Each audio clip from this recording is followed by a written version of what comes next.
بسم الله الرحمن الرحيم، والصلاة والسلام على أشرف المرسلين سيدنا محمد وعلى آله وصحبه أجمعين. أهلا وسهلا بيكم في حكايات سحر عمارة. يا رب تكونوا في أتم الصحة وأحسن حال.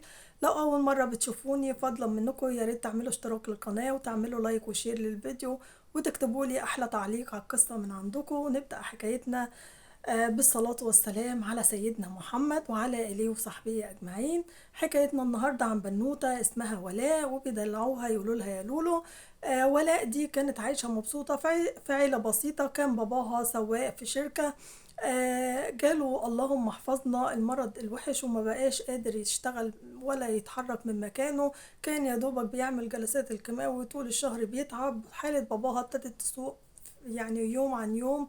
اضطرت ولاء ان هي جنب الدراسة بتاعتها، هي كان تعليمها متوسط، بقت تشتغل وسابت الدراسة في آخر سنة. والمهم اشتغلت في محل ورد كان باباها عارفه، وابتدى يكلم صاحب المحل، وفعلا قبل البنت لأن كان مظهرها كويس وكان شكلها مش وحش.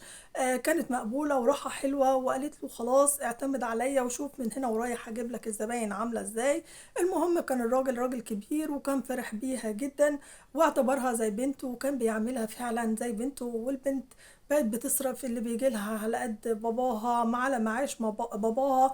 كانت خلاص يا دوبك معيشهم اكل وشرب، وكانت مصاريف علاج باباها.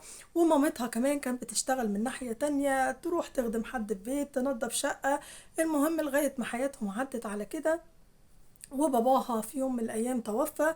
البنت فضلت متأثرة واعتبرت صاحب المحل باباها. صاحب المحل ابتدى يبقى يحس ان هو يرجع شباب تاني. ابتدت تدلعه، ابتدت تعامله، هي كانت في نيتها في الأول بتعامله زي باباها، ما كانش في دماغها اي حاجة من ناحيته. المهم البنت جت في يوم حبت ان هي تسيب الشغل، قالت له انا هأجر محل وهفتح محل لنفسي ان انا اجيب اكل عيش لولادي. قال لها وانا معاكي، هساعدك وهجيب لك اللي انت عايزاه. طب يا عمو انت بتساعدني ليه؟ طب ما انا كده هأثر على محلك. والمهم كبروا المحل وفتحت محل جنبه. اخد لها المحل اللي جنبها وقال لها رزق ورزقك على الله، وممكن كمان يبقى المحلين بتوعنا ونشتغل نوسع شغلنا. وفعلا عمل كده. والبنت بقى حس ان هو البنت عندها طموح، عندها ان هي عايزة تكبر، عايزة تعيش، مش عايزة تكبر تبقى غنية وعندها العربيات والفلوس تحت رجليها، بس عايزة تعيش أخوها وبابا ومامتها في مستوى أحسن وتريح مامتها من الشغل والتعب اللي هي كانت فيه. ابتدى يجي للبنت لأن هي خلاص جسمها فار وبقت بنوتة مرسومة، بقت عروسة وابتدى سنها يوصل لل25. مامتها نفسها تفرح بيها بس ما عندهاش الإمكانيات إن هي تجهزها. ابتدى يجي للبنت عرسان، والراجل بقى يقول لها يا بنت ما تتجوزي انت، خلاص انت في الآخر هتبقي ليا أنا، شكلك كده هتاخدي جد كان اللي قاعد معاكي ليل ونهار. بقوا يضحكوا ويهزروا وتقول له انا هلاقي احسن منك فين. المهم الراجل ده كان عايش مع مراته مبسوطين وعرفها على مراته، بس مراته ما كانتش بتخلف وهو كان امنية حياته ان هو يبقى عنده عيل. مراته اقترحت عليه ان هو يتجوزها بس يبقى كل حاجة تتكتب باسمها هي. قال لها ايه اللي انت بتقوليه ده؟ واكتب باسمك ايه وجواز ايه؟ خلاص يا ستي انا راجل بقيت عندي 59 سنة، هفكر في جواز ايه؟ وخلاص موضوع الخلفة ده بقت هي البنت دي زي بنتي، واعتبرت خلاص ضاع نصيبي ودي إرادة ربنا، وأنا ما فكرتش في الموضوع ده. لو كنت عايزة أتجوز ما كنت اتجوزت وأنا صغير. المهم مراته كانت متضايقه منها جدا، كانت حاسه ان هي حلوه، ان هي ممكن تاخده، برغم ان هي كانت بتقول قدامها ده عمه ده زي بابايا. بس الست ابتدت تعامل البنت وحش، ابتدت تضايقها في شغلها.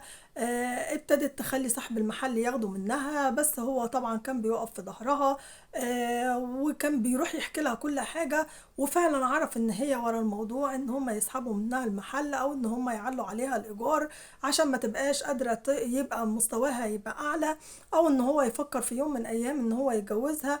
راح جاي متكلم معاها وقال لها أنت ليه عملتي كده؟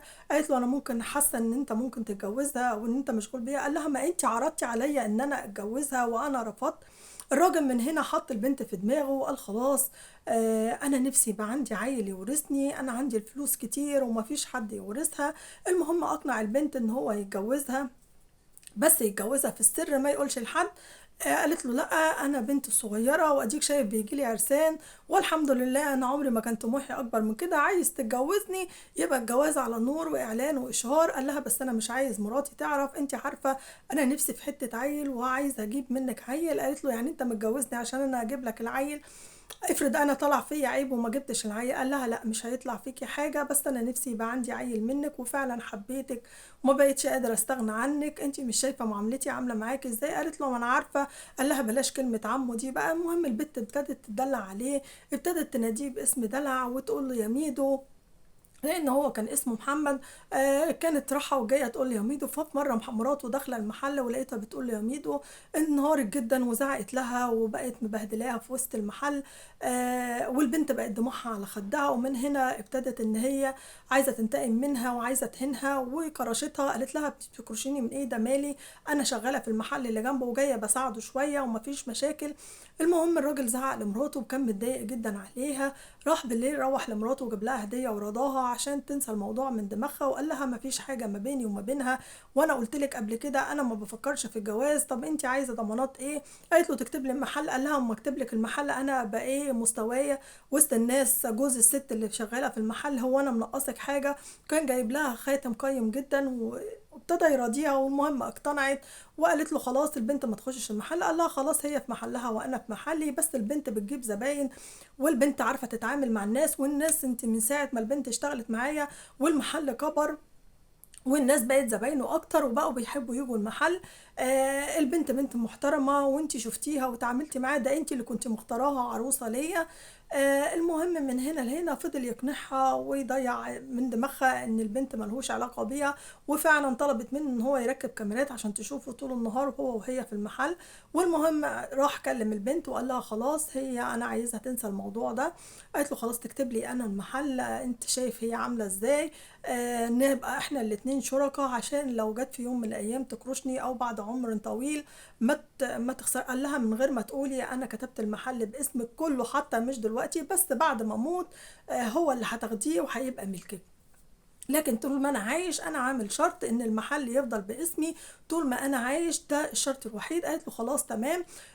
وانا مش هجي لك المحل اصلا. المهم البنت ابتدى مستواها ولبسها يتغير. التانية شاكه في الموضوع بس مش متأكدة، ما بقاش بيروح يتعامل معاها، كان كل تعامله معاها على الموبايل وان هما يتقابلوا في شقتهم بالليل او يتقابلوا بعد الظهر. المهم البنت كبرت ما بقتش بتيجي المحل غير فين وفين، جابت واحدة تشتغل مكانها. آه الست شاكة ان في حاجة، بس دي مستواها غيرانة منها لان بقت في مستوى تاني وبقت حلوة وبقت معاها فلوس وخايفة طول عمرها ان هي اقترحت على جوزها ان هي تيجي تقعد معاه في المحل. قال لها: انت مش بتاعت بهدلة، انت تاج على الراس يتحط تفضلي في بيتك ويجيلك كل طلباتك. قالت له: لا انا عايزة انزل معاك المحل. قال لها: تعالي. المهم جالها وابتدى يضحك عليها، يقول لها طبعا هي مش فاهمه في الشغلانه، اصلا انا رايح اجيب بضاعه النهارده من كذا، ان انا رايح اعمل. قال لها: طب بقول لك ايه، ما افتح لك محل حاجه تانية، اجر لك محل وتشغلي بالك بيها بدل الورد. قالت له: لا انا عايزه مجال الورد. المهم اخد محل تاني ووسع المحل في حته تانية عشان يبعد، يبقى هو ماسك محل ويسيبها هي في المحل ده عشان خاطر يعرف يقابل التانية. وفعلا كان بيروح يقابل التانية والبنت بقت حامل وجابت له فعلا الولد اللي هو كان نفسه فيه وكان طاير بيها. ومن هنا ابتدت المشاكل وابتدى يعلن جوازهم ان هو بقى يجيب ولد، والست بقت منهارة وحبت ان هي تنتقم منها. ابتدت تحط لها مخدرات في المحل، دفعت فلوس للبنت اللي كانت شغالة معاها عشان تبقى ايه بتبيع مخدرات في المحل. المهم جوزها خرجها من الموضوع ورمى عليهم يمين الطلاق. وقال لها: لو الموضوع ده ما اتحلش لازم انت هتبقي في الشارع وخلاص، انا بقى كده مش عايزك، دي مراتي وام ابني وازاي تفكري تعملي كده؟ قالت له: لا دي سرقتك مني وانت كنت قايل لي ان انت عمرك ما هتتجوز عليا، ان انت. قال لها: انا عايز ولد، انا عايز يبقى ليا ظهر لما اموت يبقى واقف في ظهرك وهو هيبقى ابنك كمان. وحاول يضحك عليها. المهم الست بعتت واحد ان هو يقول هو اللي حط المخدرات وتخلصها من القضية دي. والبنت برضه حبت تنتقم منها، راحت قالت لها هارميكِ في الشارع، وفعلًا خلِّت جوزها طلّقها ورماها في الشارع بسبب اللي هي عملته. بقت تقول له: "دي ممكن تأذي ابني، دي ممكن تاخد ابني منّي، دي ممكن تقتل ابننا في أي وقت، إيه اللي يخلّيها تعمل كده وتحط لي مخدرات عشان تاخد الولد، دي ما لهاش أمان، وخلّي بالك دي ممكن تأذيك أنت أساسًا، إن هي ممكن تحط لك حاجة في أكل، تحط لك حاجة وأنت نايم، تخلّي حد يعني من غيظها أو من كراهها ليك إن أنت عملت أو اتجوزتني، تخلّي حد يضربك بأي حاجة، المهم إن هي عايزة تخلص منّك، لإن هي بقى عندها كُره من ناحيتك، وابتدت تشتغل على دماغ الراجل من الحتّة دي. وهو الراجل كان بيحبها جدًا وكان عامل زي الخاتم في صباعها، لدرجة إن هو خلّيته كتب لها يعني هو كان كاتب المحل على قيد الحياة إن هو يبقى شغّال فيه، لأ، راح غيّر العقد وكتب المحل باسمها، حتى المحل التاني أخده لها وكبّر شغله، وخلّى مراته خلّته يطلّق مراته الأولانية بسبب إن هي هتقتله، بسبب إن هي هتموّته، بسبب إن هي هتموّت ابنها. ومن هنا بقت مبسوطة إن هي انتقمت منها ورمتها في الشارع، والست برضه حطّاها في دماغها وما سابتهاش في حالها، لإن هي كانت ميسورة الحال، وكان أهلها برضه سايبين لها مبلغ كويس إن هي تعيش منه، بس هي ما كانتش قايلة لجوزها عليه. وكان هو الحمد لله باسطها عايشين عيشة مرفّهة برضه، فما كانتش محتاجة للمبلغ ده، كانت شايلاه في البنك، وأخدت كل مجوهراتها. العروسة التانية يعني أخدت مجوهرات مراته الأولانية وبقت تتعايق بيها قدّامها، والست حبِّت تنتقم وعملت نفس الموضوع تاني، بس كانت وقتها مش هي اللي مسؤولة عن المحل، كانت جايبة واحدة وهي أجّرته منها المحل، وهي وجوزها شغالين في المحل الكبير، وطبعًا ما قدرتش تعمل لها أي حاجة، والست التانية اللي أجّرت المحل هي اللي لبست القضية. وكان عندها أولاد، وكان عندها بنت مريضة مرض نادر جدًا، عندها ضمور في العضلات وعندها مشاكل صحية كبيرة جدًا، فصعبت عليها، فجابت لها حد تاني وشال القضية. قالت لها: "أنا ما كنتش أعرف إن أنتِ اللي أجرتِ المحل، أنا كنت عايزة أنتقم من اللي أخدت جوزي، اللي خطفت جوزي وأسجنها هي، أنا هاطلّعِك منها عشان خاطر ولادِك." والمهم إن هي اتأثّرت بموضوع ولادها، وابتدت تتابع وتباشر حياة ولادها، وقالت لها الست حاولت تقنعها وتقول لها: "خلاص بلاش انتقام، بلاش تتعاملي معاها تاني وانسي الموضوع ده وعيشي حياتِك." والست فعلًا خسرت نُص فلوسها في قضية المخدرات، أو إن هي تجيب حد يشيل مكان القضية اللي هي عملتها للست. ومن هنا ابتدت التانية عرفت وابتدت الانتقام منها، وراحت هي اللي حاطة لها مخدرات في بيتها ودخلتها السجن. طبعًا كانت الست انهارت وأخدت 25 سنة، وراحت ذلّتها في السجن وقالت لها: "أنتِ كنتِ عايزة تسجنيني وشوفي أنا عملت إيه، الدنيا داين تدان، وأنا اللي خلّيتِك جوّه وأنا برّه، وأنا أخدت منِّك كل حاجة، جوزِك والفلوس اللي كانت عندِك، وأنتِ بقيتِ سجينة وهتموتي جوّه السجن خلاص." لإن الست كانت كبيرة في السِن، كانت وصلت سِن ال70 سَنة أو ال65 سَنة، لإن هي كانت أكبر من جوزها ب15 سَنة كمان، لإن هي كانت بنت عمّه. المهم القصة خلصت على كده إن هي سجنتها. هي بتقول: "أنا مش حاسة بأي ذنب ولا حاسة بأي معاناة من ناحيتها، لإن هي اللي ابتدت كده، وهي اللي كانت عايزة تسجنني، وهي اللي كانت عايزة تدمّر حياتي وتشرّد ابني من بعد ما أخدت جوزها، أنا اللي جوزها اللي حبّني، وهي كانت ما بتخلّفش، هو كان نِفْسه يجيب عيّل، وأنا كنت كمان خلاص ابتديت أحبّه وعايزة أعيش حياتي."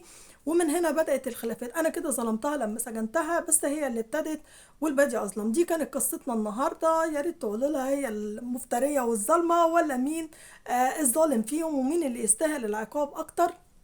ويا ريت تعلقوا لايك وشيروا للفيديو، ولو أول مرة بتشوفوني يا ريت تشتركوا في القناة فضلا وليس أمرا مننا. وسلام عليكم ورحمة الله وبركاته.